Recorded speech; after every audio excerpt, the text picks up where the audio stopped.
Earbuds. They look kind of goofy, but the battle for ears is mission critical. Then, underground. DARPA sets its subterranean mission ahead. And NAB, not dead yet, broadcasting bounces back. This is Future Forward. I'm Gene DeRose. And I am Steve Rosenbaum, and let us launch. So we want to welcome our new listeners from Overcast and Pocket Cast. They're almost equal to our iTunes listeners, which is awesome. And as always, a big shout out to our friends at IEEE Spectrum. IEEE Spectrum is the flagship magazine and website of the IEEE, the world's largest professional organization devoted to the engineering and applied sciences. And we're going to start with a story that they reported in some detail this week. Indeed we are. So let's just dive right in. We're like, how do we get into this? Because I mean, I'm going to be honest, I didn't even know this was happening. Well, and there's a lot to unpack here too. So just so people get a snapshot, DARPA has introduced a kind of a robotics competition to see what kind of subterranean, tactile technologies can do. And I guess what I don't completely grok here is I just have a different past vision of what DARPA is, right? And so that's part of it. And the other is that the articles seem to imply, biological exploration and things like that. So it's really interesting. So DARPA is the science and technology research arm of the U.S. military. Yeah, the Defense Department. And, just by way of ironic stories, the head of DARPA spoke at the TED conference a couple of years ago, was on stage, gave a really good talk about drones and DARPA tech, walked off the stage, and within about 3 hours announced that she was joining Google. Oh, really? So that's amazing. Yeah. Now, there was always that curiosity about whether or not the negotiation happened in the green room or whether or not it had been done months in advance. Right. So the DARPA Subterranean Challenge. This is reported by IEEE Spectrum's Evan Ackerman, and it's a great story. And if you go below the fold and actually dig in, he's put up some videos. A bunch of the teams the 9 teams that are competing, he found videos online from an earlier subterranean challenge, because who knew that there's a whole subterranean challenge thing. Yeah, and if you look at it, I mean, honestly, we would point people to just check these out and click in, because some of the graphics are kind of fun. It looks sort of side view ant farm cutaways where, these things. I don't know if you remember, was it the Fantastic Four that had one of the 4 things was a subterranean mole technology that helped them go to the bottom of the earth, center of the earth. But it feels like that kind of smell-o-vision sci-fi. So as we speak, I'm just playing a couple of videos for those of you who are watching the podcast. I guess I thought that the whole subterranean space was completely occupied, by our friends from Tesla, and the Boring Company, which right. But part of what I love about IEEE's reporting is, like, I mean, I guess this stuff was all out there floating around, but I don't exactly understand, and maybe we dig into it a little bit. What is the challenge, and how do you win it? Like, well, I don't know where you were going exactly, but with the IEEE, they will not inflect things with marketing or spin, and that's what's so great about the way they are reporting it, and it's very straightforward. So it is a little sort of, okay, where do we go with it exactly? And I think this is definitively, at least initially, not commercial in how they're thinking about it, even though I hesitate to think it's military. I mean, is it border protection? Is it they mentioned biology more than anything, and so it feels like it's a little more environmental. But again, there's what's great about the articles is it's the sort of raw technology capabilities and what can be done. What's the sort of missing part, and I think it's because it's missing, it's not that they didn't do the reporting, is applications. So I loved, like, for example, the video from Endeavor Robotics, which has so little things that as I was reading and understanding this, little things like, oh right, if you're underground, communication with the device gets to be complicated because all of a sudden you don't have GPS connectivity, you don't have Wi-Fi connectivity. So like keeping the robot talking to the head end, and then as if in the video that I found or that is in the article, the robot zooms in and then releases a drone. And I just like I love it. And the names are great too. Team Cerberus. Yes. The famous digging dog of the underworld. So I guess it, as I understand it, it's security, it's discovery, it's research, and then at the same time, it's also mining and that's the Boring Company is built. Well, at least theoretically, is that still going on? Yeah, I guess it is. Well, it was externally paused, I believe, because the state of California, I think, put a hold on further investment or development, or I can't remember precisely. And I would just add to the potential applications that at least some of the graphics either are minimalist by intent or seem to be depicting almost extraterrestrial locations, like as if they were doing their work, underneath the surface of Mars or the moon or something. Oh, so we're gonna go to the moon and then dig underground tunnels and find biology? Well, look, if I was doing the Jeff Bezos 50-year view, it would make a little sense because one of the things we've come to realize is living above ground in some of those places is not going to necessarily be the way to go. We either have to create domes and things to protect us from the environment, or we're going to have to go underground. All right. So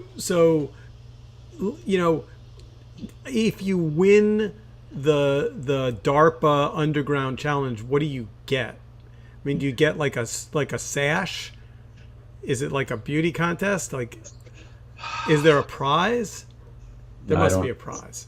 I'm sure there's a prize. I would guess it's money and a certain amount of acclaim. And I would guess that some of these are, because this isn't, the Westinghouse science competition, this is closer to reality and market. So I would assume we're talking about prototypes that would then get built. So it might be a job. Yeah, I guess that's right. And so anyway, suffice it to say, underground robotics, very cool. We'll put in the show notes a bunch of the links to the videos. They're as close to robo porn as you can get. And well, no, you probably can get closer, but we're not going to go there. In any case, and I guess one more question just before we leave DARPA in the rearview mirror. So somehow or another, however you feel about kind of the military-industrial complex, DARPA seems to have been able to raise itself, raise the cool level such that, I will say that, when I saw the General Dynamics robots on stage a number of years ago, the dog robot, the first reaction was, oh my God, that's really cool.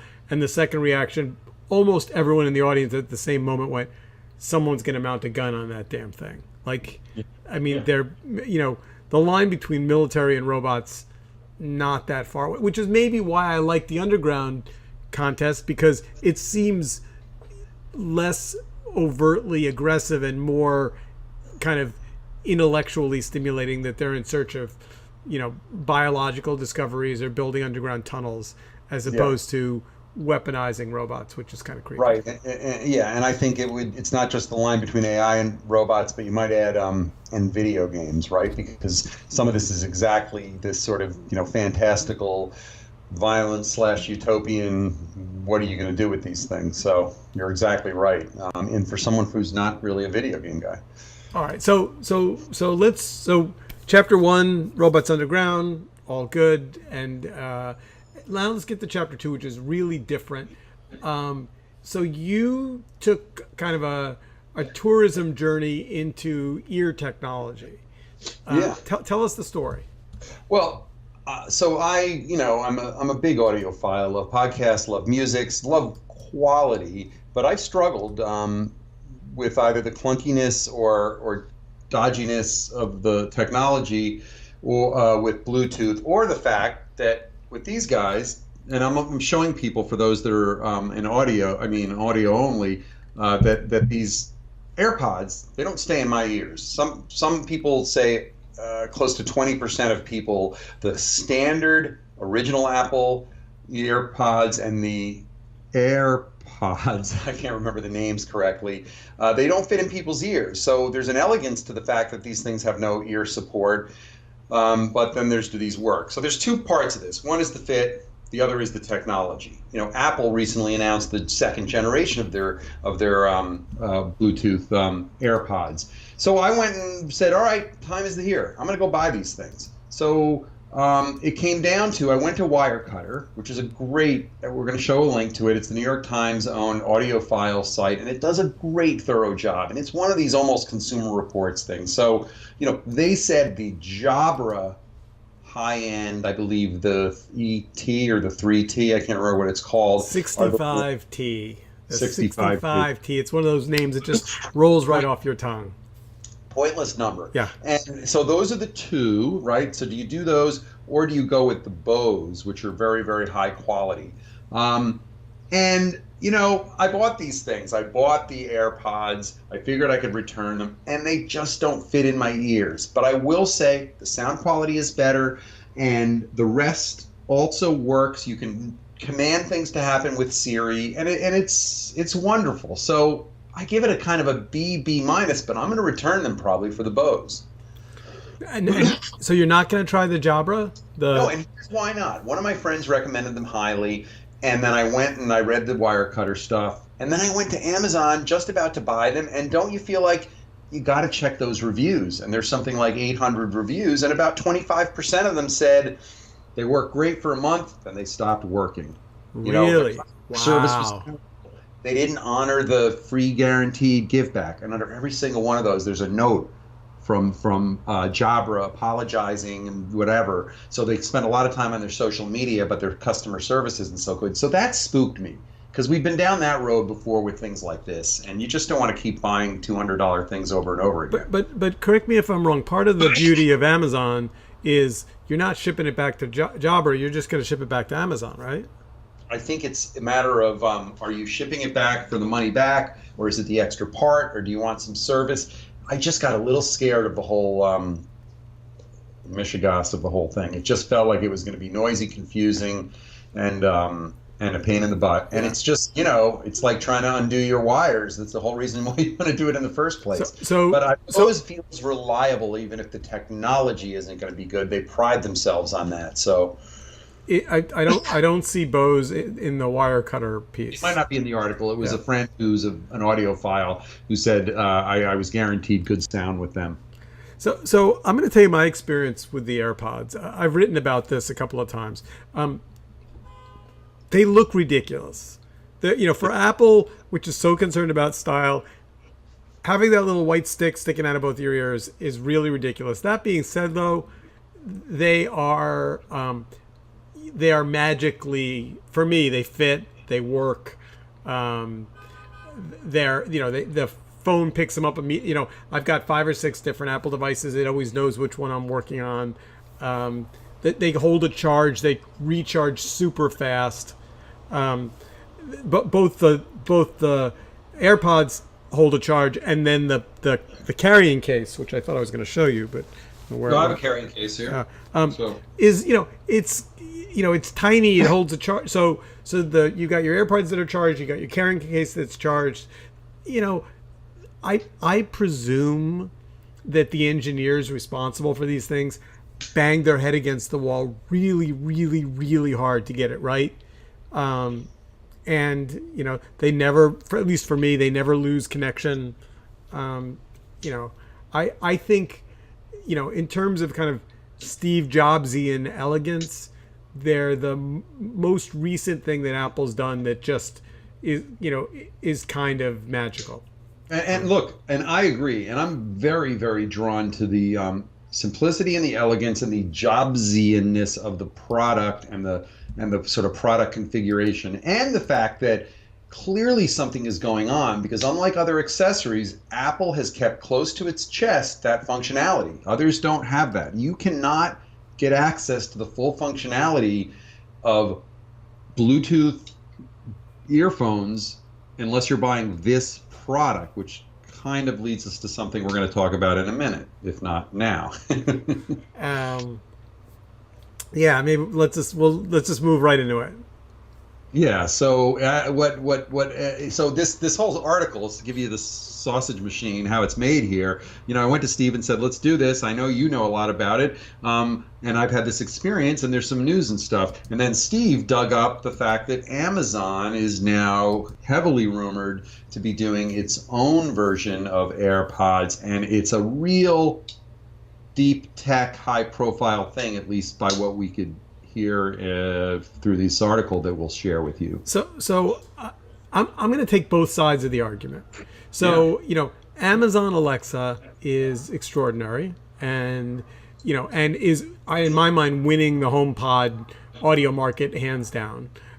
Amazon has also had more than its share of real duds in hardware. I mean, their phone was a disaster. Theoretically, their set-top box, Kindle Fire, whatever it's called, maybe works. But as a guy who cares about TV technology a lot and has owned every box built and returned a bunch of them, I didn't even feel the urge to buy it because, right. What's it going to do? Like it was a player. Yeah, what's it going to do better than my hybrid TiVo, Apple TV, Roku amalgam that I have now? So the question is, is there room in the market for Amazon to come in with an AirPod rival, and will it be so spectacularly better that it will knock Apple out of the leading position? Well, here's why the theory has more weight than I would have initially thought. It's only in this second generation and second version of the second generation that the AirPods being driven by Siri becomes part of the charm of this and part of the magic of this. And so it's really fascinating how inverse Amazon's strategy is, right? This is less of an entry into the headphone business and a more elegant way of extending Alexa, right? This is about what you can do there, which has a lot of other questions about, so this is going to be Wi-Fi, is it going to have cellular, what's it going to connect to, whose device but I do think that's what they're focused on. That's at least what the article seems to indicate. And do you think, if you were Apple, you'd pretend to be open and say, sure, you can connect to my phone with another speaker? I mean, again, I haven't used other wireless headsets, but I assume part of what Apple does is just kind of leans into making their device more elegantly, effectively easy to connect. Right. But let's not. What this is connected to a little bit is we're all aware of what's happened, or you and I and some of our industry types, with successive generations of the Apple Watch. A big part of it was, how is it connecting? What's the handshake to the phone? Does your phone need to be nearby at all? I am wondering how that will work with these. I have a feeling they're building something that's going to have more core installed technology than we've seen before. Now, I don't know what that means, but we're not, Amazon doesn't have a way in which this is going to work unless it's just going to be an easy Wi-Fi connection or something. But there's a simplicity. Just one thing. There's a simplicity that I never thought would be valuable to these voice attendants, which is what time is it? What's the weather today in my town? Set me an alarm. Set me a 5-minute timer. I find these things really useful. See, but let me play devil's advocate for a second. So what if Amazon really failed? What if they built a technology that is really good for home automation, but fails at the one thing that they actually really care about, which is convincing people to order things, via voice? I think the answer is high probability of failure relative to most things, and Amazon just happens to be big enough to be able to take these gambles, and it'll be embarrassing, but it doesn't substantively hurt the company. They'll just kind of move on to the next door they bang their head on. What do they win, assuming that they're spending $1 billion on R&D, and they're going to spend $500 million on advertising, and they're going to they're going to try and get everyone who hasn't yet bought a wireless headphone. They're going to cut the price off. Apple's, AirPod is $179, then Amazon's going to come out at, $99 or some door busting price, so that everyone who's on the fence about wireless headphones will say, all right, fine. But yeah. What do they gain? It's a good question, and so I guess you're making me think, which is, okay, where are the other adjacencies? Are they motivated by the surprise rise of things like podcasts? Or do they need to get where are they with audio in general? Podcasts, music, maybe audio on your TV. I tell you, notoriously terrible is the audio you get from TV unless you have a speaker plugged in. I mean, they have Audible, which we've talked about. Yeah, of course, yeah. Which I think is just a so wrongly priced service. It makes my head explode. And wrongly configured. I believe we've shared with our audience before how terrible it is to go handshake from one to the other, and then you can't even buy it direct and start listening. These are some of the things I think. So wait, but now I'm confused. So Gene, the audiophile, is on the verge of buying headphones. He's got the Apple ones. He's going to return them, and he thinks he's going to go with Bose because they sound really good. But if we're 60 days away from an Amazon product, why not just sit tight?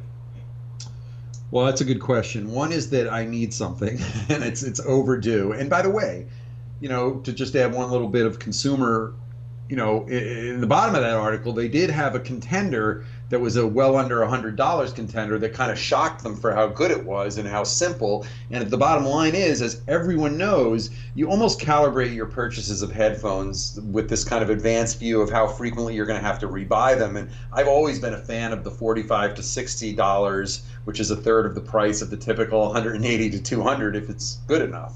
Yeah. So that's part of my rationale. But I'm also was looking to, I got a new Mac, I got the high-end phone, I wanted to get the best and see what it was like. So what you're making me think is so Amazon, correct me if I'm wrong, because I'm known to misread things, but is Amazon effectively not in the podcast space at all? Well, no, I think I completely forgot, and good for them that I would for a second forgot that Audible is its own brand, but is owned by them. And but that's books right now. But Audible's books, right? Audible's not podcasts. Right, Audible's books, but Audible's audio. So I have to figure they're looking at it and trying to decide, do we make a play here or not? As far as I know, nothing. Now, again, it's a new space. You would think there's something there. But I don't know how much they've been involved except throwing it over the fence with Audible, right? You look at Spotify and Pandora and others that have been in music and they had podcasts, it's hard to know. So here's my prediction, and then we'll move on to chapter 3. My prediction is that somebody inside Amazon, maybe it's Jeff or one of his senior guys, has said, look, Facebook got mobile right, and it essentially bought them a big chunk of the market. If audio is going to be the next thing and people are going to be wearing wireless headphones essentially all day, they're comfortable enough that they're listening to music, they're listening to news, they're ordering things, they're talking to their home devices, whatever. Like losing what's interesting with all of these battles, whether it be the phone battle or the HomePod battle or now the ear battle, is it really is a winner takes all kind of thing. It is, and I think the fascinating part about that relative to where we are today is where are the solid or dotted lines around some of these sectors, right? There's a winner take all in this, but how related is, the voice attendant business to your home network or your television or, honestly, I've got it and I'm all over these things, but I haven't, used Alexa or Hey Google to turn on my TV ever. All right, so we have a few minutes left. Let's jump to chapter 3. By the way, that was my Google saying something to me there. Yeah, sorry. I've resisted saying the A name because I don't want to be interrupted. All right, so NAB. NAB is the National Association of Broadcasters. I went for a number of years back when I was in the broadcast facilities business. Have you ever been to that particular show? It's oddly, we covered it so much in the early 90s, and I had somebody there almost every year. Never went myself. Yeah. So I thought it was done. I thought it was over. I mean, the last time I went, it was like, oh, look, satellite trucks and cranes and big expensive cameras, stuff I'm never going to buy. And so I remember, like, note to self, not going back to NAB. I had been a speaker a number of years ago. It's something. But this year, it seems like something's changed. I mean, the number of people that I know that said to me, oh, I can't talk to you next week because I'm going to be at NAB. You know, it's like 15, 20 people. And it seems to be organizing around, it's some hybrid of what's happening in OTT is now got an NAB kind of tattoo on it, but also in all the articles, all the preview articles that I read, it all kind of orbits back around cloud. Yeah, excuse me, orbits back around cloud. And to their credit, and what I don't know because I'm not close enough anymore, is whether they got smart, lucky, good, because look, they were exclusively for decades in the world of, these are cable broadcasters, local cable guys with satellites, or local broadcasters and all the equipment and the needs they had to broadcast through their MSOs, as they used to call them. And now there's hybrid technologies, all sorts of OTT, and the evolution of cable and broadcast and internet delivered video. And so you would think if they were smart and took the meaning of broadcaster broadly, the technology that all those people need, it's an exponentially growing opportunity for them if they could. But that sounds like a little too much elegant skating for them. But the market maybe came to them. I think IPTV came to them. Yeah, that's right. And everything it means, because it's an open, multi-flavored thing. Right. I mean, broadcasting, if you take it literally, means owning a tower and an antenna and a transmitter and an FCC license, and that, I think, is to be polite, flat, but really in real life probably on the decline. Right. Right. So what are we going to get out of NAB this year? Is there going to be any big announcements? I mean, one of the things that's interesting is the chairman of the FCC is going to speak, Ajit Pai, who I think had a couple of speaking engagements scheduled and bailed out of them recently. And so this is the first time he's going to be back on a big stage in a number of months. There's definitely some licensing questions, particularly as licenses are consolidated. You have a handful of companies now owning most of the broadcast licenses. Well, look, let me ask you a question to sort of shake it out for anything.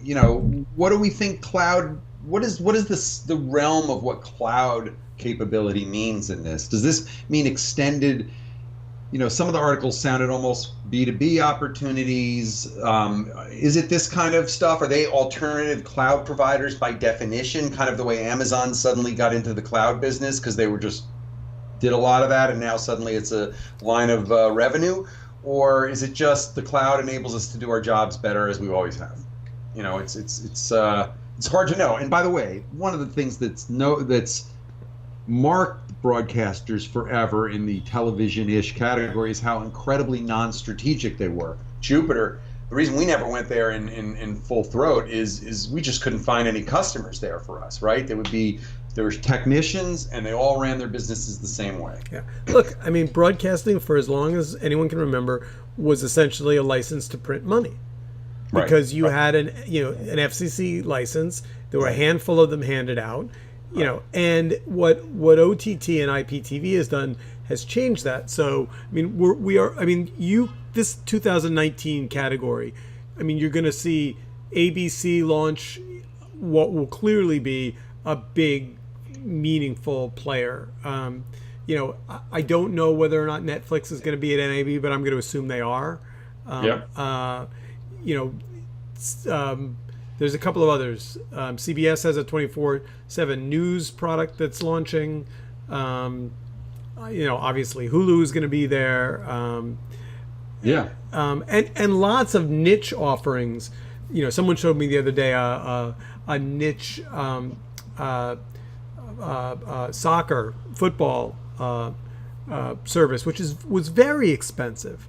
But if you had your team, you wanted those signals, and people are increasingly taking those signals off of broadcast television and putting them in, proprietary, kind of VOD offerings. Right. They don't want to just put it on a YouTube channel or something like that. That doesn't make sense. This is to be something more of its own thing. Yeah, I don't. It's very. It again. We probably could. There's probably certain areas of our friends at the IEEE who look at some of this stuff who might have a little inkling. Maybe down the road we can see if there's synergy there. I will ping my editor friends and see if they're going to. That would be very interesting. And then maybe next week we'll do an NAB update. All right. Well, with that, we are out of time. For those of our friends who are going to NAB, have a great time and send us back. And go Virginia. Going for the national title tomorrow. It's a big deal. I'm sorry. Is that football? I'm sorry. I've got the wrong partner for this. I know everything about Steve, but he does not have any interest. I know. It's basketball. I know. Have a good week. Best of luck. We'll see you later. Bye. Have a good one.